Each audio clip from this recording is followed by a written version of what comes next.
નમસ્તે, હું મીરા વૈષ્ણવ. મારી યુટ્યુબ ચેનલમાં આપનું સ્વાગત છે. આજે આપણે ઝોન કક્ષાના ઇનોવેશન ફેસ્ટિવલમાં આવેલા છીએ. ત્યાં ઇનોવેટિવ શિક્ષકને મળીશું કે તેમનું પોતાનું ઇનોવેશન શું બનાવેલું છે અને શાળામાં કેવી રીતે એપ્લાય કરે છે. તમારું નામ અને તમારું ઇનોવેશન જણાવો. મારું નામ વડગામા ધર્મિષ્ઠા, જામનગર તાલુકાની વિચરખી પ્રાથમિક શાળામાંથી આવું છું અને મારી આ ઇનોવેશન છે એ એકથી બાલવાટિકાથી ખાસ બાળકોથી શરૂઆત કરી અને મોટા ધોરણના કોઈ પણ બાળકો છે એ રમી શકે એવી બ્રેઇન બૂસ્ટર ગેમ છે. હવે આ બ્રેઇન બૂસ્ટર ગેમ છે ને એ ખાસ જો બાલવાટિકાથી શરૂઆત કરવામાં આવે ને તો તેના માઇન્ડનો વિકાસ થાય ને આગળ જતા એ કોયડા ઉકેલમાં જે મને ટફ પડે છે એ ના થાય એ માટે થઈને અમે આ વખતની એ શરૂઆત કરી છે કે બ્રેઇન બૂસ્ટર ગેમ દરેક બાળક બાલવાટિકાથી શરૂઆત કરીને રમી શકે એ રીતની મેં ગેમ બધી બનાવેલી છે. જરા બતાવશો તમે કઈ કઈ ગેમ બનાવેલી છે? હું તમને એક મારી ચેલેન્જ ગેમ બતાવું છું.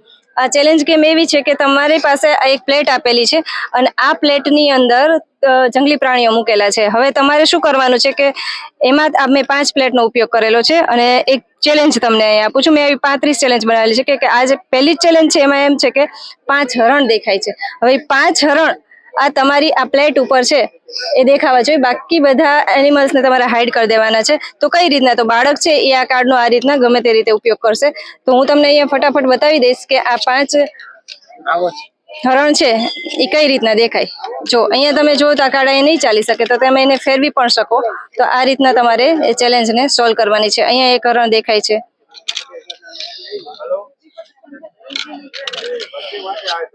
તો અહીંયા તમે જોઈ શકો છો કે 5 હરણ છે એ તમારી સામે રહ્યા છે, બાકી બધા હાઈડ થઈ ગયા છે. અહીંયા એક મેમરી ગેમ છે.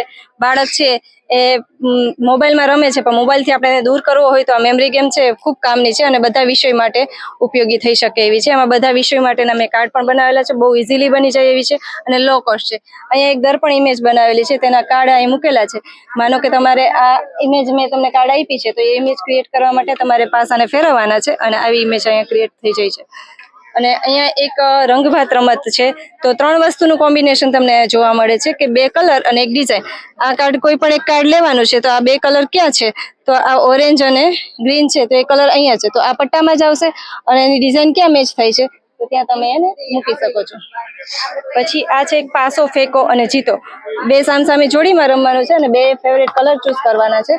માનો કે 5 પડ્યા, તમારો ફેવરેટ કલર યલો છે તો તમારો ટાર્ગેટ હોવો જોઈએ કે આ રેડ કલર છે એને યલો કરી દેવાના છે. મારો ફેવરેટ કલર રેડ છે અને હું પાસો ફેંકું છું, 3 પડે છે તો મારે 3 કાર્ડ ઉપાડીને રેડ બનાવી દેવાના છે અને લાસ્ટ ટાઈમ સુધી જે એક કલર રહેશે એ જીતશે. હવે આ ગેમ છે બહુ સરસ ગેમ છે, ઘડિયા આધારિત ગેમ છે. અહીંયા મેં એક લેમિનેશન કાર્ડ છે 8ના ઘડિયાનું મૂકેલું છે. આવા તમે કોઈ પણ કાર્ડ કોઈ પણ ઘડિયાનું અંદર મૂકી શકો છો આ ખીલ્લીની અંદર અને પેટર્ન બનાવવાની છે. 8નો ઘડિયાની પેટર્ન બને કે 8 એકા 8, 8 દુ 16, 8 તેરી 24, 8 ચોક 48. તો આ રીતના તમારે બહુ સરસ મજાનો એક સ્ટાર પણ ક્રિએટ થાય છે અને એ તમે બનાવી શકો છો. 8 તેરી 24, 8 ચોક 32, 8 પચાસ 40. તો આ રીતના તમે આ ગેમને આગળ બનાવતા જશો અને પેટર્ન બનાવતા જશો અને એક સરસ મજાનો સ્ટાર છે એ બની જશે.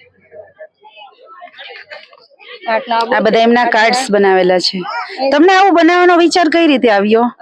હું છે મારો આ ઇનોવેશન એક શોખનો વિષય છે અને હું સતત નાના બાળકો સાથે રહી અને વધુમાં વધુ બાળકો છે એ ગણિતમાં ખાસ કરીને મારો સબ્જેક્ટ છે એટલે ગણિતમાં કઈ રીતના એનું માઇન્ડ ડેવલપ થાય ને એ સતત મારા પ્રયત્નો રહે છે અને હું એક ગેમ બનાવું એના ઉપરથી મને બીજી 2-3 ગેમના પણ આઈડિયા આવી જાય છે. એ રીતના મેં બધી ગેમ છે એ ડેવલપ કરેલી છે અને સતત હજી આ સિવાયની પણ ઘણી બધી ગેમ અમારી સ્કૂલમાં છે. આ એક બહુ સરસ આકારોની રમત છે. આમાં તમારે કોઈ પણ એક કાર્ડ લેવાનું છે. માનો કે મેં આ કાર્ડ લીધો, અલગ અલગ ઘણા બધા કાર્ડ મેં બનાવ્યા છે. તમારી ચોઈસ પ્રમાણે ગમે એટલા કાર્ડ બનાવી શકો. આ એક કાર્ડ છે તો આ કાર્ડમાં જે ડિઝાઇન દેખાય છે એ ડિઝાઇન તમારે ક્રિએટ કરવાની છે. અહીંયા એક વર્તુળ છે તો આ વર્તુળ લીધું. પછી એક ચોરસ દેખાય છે તો ચોરસને મૂકો એની ઉપર અને સાથે 4 ટપકા પણ છે તો આ 4 ટપકા મૂકો આ રીતે. એટલે એક સરસ મજાની પેટર્ન જે તમારા હાથમાં છે એ તમે ક્રિએટ કરી લીધી. એટલે બાળકને આમાં કંઈક કરવાનો આનંદ પણ મળે છે, પોતે જાતે એક નવી પેટર્ન બનાવી છે અને પોતાના માઇન્ડનો કઈ રીતના એ ઉપયોગ કરે છે એ પણ એ જોવા મળે છે. આના ઉપરથી બાળકની નેક્સ્ટ NMMS છે, નવોદયની પરીક્ષા છે, PSC છે, એના માટે એનું બહુ સારું રિઝલ્ટ જોવા મને મળ્યું છે. ખૂબ સરસ. આપણે જોયું કે ઇનોવેશનમાં જે બાળકોને જો પ્રાઇમરી લેવલે આવું સરસ રમકડા આધારિત નવી ગેમ્સ આધારિત દેવામાં આવે શિક્ષણ, તો બાળકને લખવાનો જે કંટાળો આવતો હોય છે નાના બાળકોને, એનાથી એ સરસ પ્રભાવિત થશે અને આગળનો જે કોન્સેપ્ટ ક્લિયર છે મેથ્સના એ બધા સરસ રીતે ક્લિયર કરી શકે. Thank you so much Dharmishthaben. Thank you.